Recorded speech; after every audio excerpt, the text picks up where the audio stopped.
नमस्कार। Today GK में आपका स्वागत है। शुरुआत करते हैं अभ्यास प्रश्न से। हमारा प्रश्न था, निपाह वायरस संक्रमण के बारे में निम्नलिखित कथनों पर विचार कीजिए। आपके विकल्प थे: एक, यह एक उभरती हुई जूनोटिक बीमारी है। दो, इसका पहला मामला 1990 के दशक के अंत में इथियोपिया में सामने आया था। उपयुक्त में से कौन से कथन सही हैं? ए केवल एक, बी केवल दो, सी एक और दो दोनों, डी ना तो एक और ना ही दो। इसका सही उत्तर है विकल्प ए। वर्ष 2018 के बाद से केरल चौथी बार घातक निपाह वायरस संक्रमण का सामना कर रहा है। यह जूनोटिक बीमारी 2018 के बाद से तीसरी बार उत्तरी केरल के किचिकोड जिले में फिर से दस्तक दे रही है। आपको बता दें कि मानव निपाह वायरस संक्रमण एक नया जूनोटिक रोग है, इसलिए कथन एक सही है। इसे मूल रूप से सितंबर 1998 और मई 1999 के बीच मलेशिया और सिंगापुर में 276 पुष्ट मामलों के साथ एक महामारी के रूप में पहचाना गया था, इसलिए कथन दो सही नहीं है। टेरोपस जीनस के बड़े फल वाले चमगादड़ इस संक्रमण के प्राकृतिक वाहक हैं। इस प्रकार विकल्प ए सही है। चलिए आज के सेशन की शुरुआत करते हैं और हमारा पहला प्रश्न है, यह एक समाज सुधारक, वक्ता और लेखिका थी। इनका जन्म 1 अक्टूबर 1847 को लंदन में हुआ था। 1870 के दशक में इन्होंने चार्ल्स बेडरॉल के साथ मिलकर एक साप्ताहिक नेशनल रिफॉर्मर का संपादन किया। उपयुक्त अनुच्छेद किस व्यक्तित्व का वर्णन करता है? A madam Bhikaji Cama, B Annie Besant, C Lakshmi Sahgal या फिर डी सिस्टर निवेदिता। इसका सही उत्तर है विकल्प बी एनी बेसेंट। आज प्रसिद्ध ब्रिटिश समाज सुधारक, वक्ता और लेखिका एनी बेसेंट की पुण्यतिथि पर उन्हें याद किया गया। आपको बता दें कि एनी बेसेंट एक महिला अधिकार और होम रूल कार्यकर्ता, शिक्षाविद और भारतीय राष्ट्रवाद की प्रचारक थीं। इनका जन्म 1 अक्टूबर 1847 को लंदन में हुआ था। 1870 के दशक में इन्होंने चार्ल्स बेडरॉल के साथ मिलकर एक साप्ताहिक नेशनल रिफॉर्मर का संपादन किया। 1916 में इन्होंने इंडियन होम रूल लीग की स्थापना की, जिसकी वह अध्यक्ष बनी। 1903 में वह कलकत्ता अधिवेशन में कांग्रेस की पहली महिला अध्यक्ष बनी। 20 सितंबर 1933 को भारत में ही इनका निधन हो गया, इसलिए विकल्प बी सही है। अगला प्रश्न, पीएम विश्वकर्मा योजना का नोडल मंत्रालय है?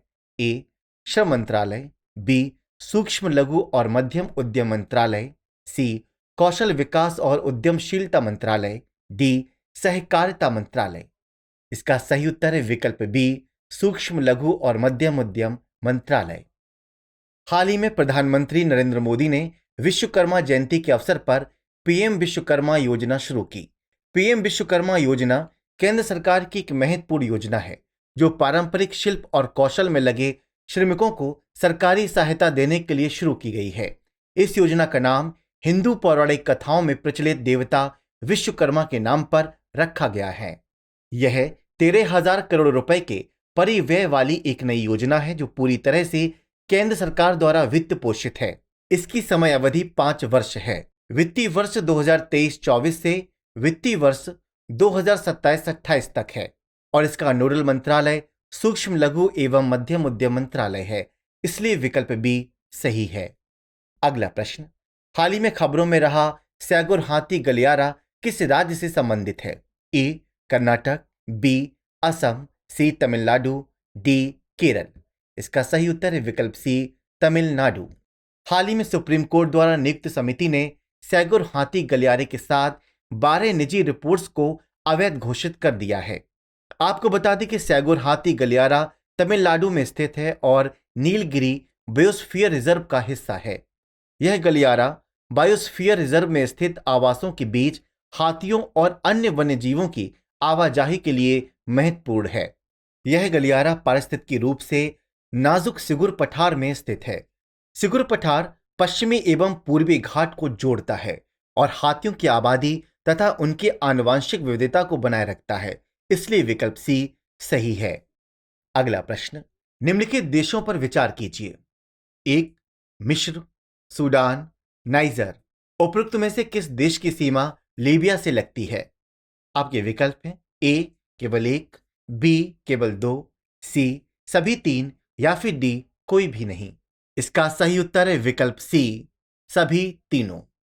हाल ही में लीबिया में आई विनाशकारी बाढ़ के कारण कई लोगों की मृत्यु हो गई।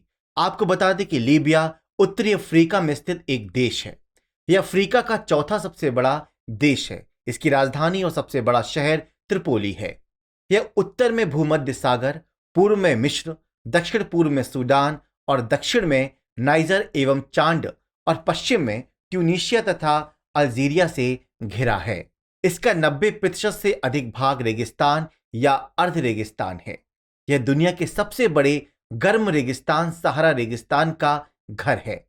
इसमें सहारा रेगिस्तान के कुछ हिस्सों को लीबियाई रेगिस्तान कहा जाता है, इसलिए विकल्प सी सही है। अगला प्रश्न, शांति निकेतन के संदर्भ में निम्नलिखित कथनों पर विचार कीजिए। एक, इसकी स्थापना 1916 में महात्मा गांधी द्वारा की गई थी। दो, यह अखिल एशियाई आधुनिकता के दृष्टिकोण का प्रतिनिधित्व करता है जो पूरे क्षेत्र की लोक परंपराओं पर आधारित है। तीन, इसे यूनेस्को की विश्व धरोहर स्थलों की सूची में जोड़ा गया है। उपयुक्त में से कितने कथन सही हैं? ए केवल एक, बी केवल दो, सी सभी तीन या फिर डी कोई भी नहीं। इसका सही उत्तर है विकल्प बी केवल दो। हाल ही में नोबेल पुरस्कार विजेता रविंद्रनाथ टैगोर के घर शांति निकेतन को यूनेस्को की विश्व धरोहर स्थलों की सूची से जोड़ा गया है, इसलिए कथन 3 सही है। इसकी स्थापना 1901 में रविंद्रनाथ टैगोर ने की थी, इसलिए कथन 1 सही नहीं है। यह पश्चिम बंगाल राज्य में स्थित है और पूरे क्षेत्र की प्राचीन मध्ययुगीन और लोक परंपराओं पर आधारित अखिल एशियाई आधुनिकता के दृष्टिकोण का प्रतिनिधित्व करती है, इसलिए कथन 2 सही है। 1921 में शांति निकेतन में एक विश्वविद्यालय की स्थापना की गई, जिसे बाद में विश्व भारती के रूप में मान्यता दी गई। शांति निकेतन में विश्व भारती बंगाल का एकमात्र केंद्रीय विश्वविद्यालय है जिसके चांसलर भारत के प्रधानमंत्री होते हैं। इस प्रकार केवल 2 कथन ही सही है, इसलिए विकल्प बी सही है। अगला प्रश्न, भारतीय जैव विविधता के संदर्भ में रेड नेक्ड फैलारोप की IUCN स्थिति क्या है? A critically endangered, B near threatened, C vulnerable या फिर डी लीस्ट कंसर्न। इसका सही उत्तर है विकल्प डी। हाल ही में कोयम्बटूर में पक्षी प्रेमियों के एक समूह ने रेड नेक्ड फैलारोप को देखा। आपको बता दें कि रेड नेक्ड फैलारोप एक काफी छोटा समुद्री पक्षी है जो छोटे अकशेरुकी जीवों को उत्तेजित करने के लिए जल पर तेजी से घूमने के लिए जाना जाता है। इसका वितरण परिध्रुवीय है और यह 60 से 70 डिग्री अक्षांश के बीच बोरियल और टुंड्रा दोनों क्षेत्रों में पाया जाता है। यह आर्कटिक महासागर के तटीय क्षेत्रों और ब्रिटेन के उत्तर पश्चिम में पाया जा सकता है। सर्दियों में यह अपना अधिकांश समय समुद्र में बिताता है। इसकी IUCN स्थिति लीस्ट कंसर्न है, इसलिए विकल्प डी सही है। अगला प्रश्न, हाल ही में खबरों में रहा बीमा सुगम मंच निम्नलिखित में से किस मंत्रालय संगठन से संबंधित है? ए भारतीय जीवन बीमा निगम, बी कर्मचारी भविष्य निधि संगठन, सी आवासन और शहरी विकास मंत्रालय, डी भारतीय बीमा विनियामक और विकास प्राधिकरण। इसका सही उत्तर है विकल्प डी। हाल ही में बीमा नियामक भारतीय बीमा विनियामक और विकास प्राधिकरण ने एक संचालन समिति का गठन किया। यह समिति अपने महत्वाकांक्षी बीमा सुगम प्लेटफॉर्म के निर्माण के लिए शीर्ष निर्णय लेने वाली संस्था के रूप में कार्य करेगी। आपको बता दें कि बीमा सुगम प्लेटफॉर्म व्यक्तियों को जीवन, स्वास्थ्य, मोटर या संपत्ति बीमा पॉलिसी ऑनलाइन खरीदने में सक्षम बनाएगा। यह प्लेटफॉर्म बीमा कंपनियों, एजेंटों, दलालों, बैंकों और यहां तक कि एग्रीग्रेटर्स के लिए एक छत के नीचे आसान पहुंच सक्षम करेगा। यह प्लेटफॉर्म एक केंद्रीकृत डेटाबेस के रूप में कार्य करेगा जो उपभोक्ताओं को बीमा से संबंधित सभी प्रश्नों में सहायता करेगा। यह नए या सैंडबॉक्स उत्पादों की त्वरित स्वीकृति का मार्ग भी प्रशस्त करेगा, इसलिए विकल्प डी सही है।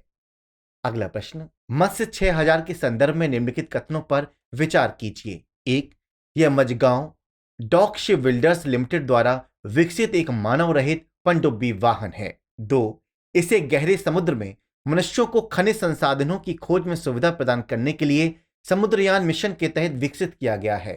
3. यह बिजली के लिए केवल गुरुत्वाकर्षण, जल और लिथियम आयन बैटरी पर निर्भर है। उपयुक्त में से कितने कथन सही हैं? ए केवल एक, बी केवल दो, सी सभी तीन या फिर डी कोई भी नहीं। इसका सही उत्तर है विकल्प बी।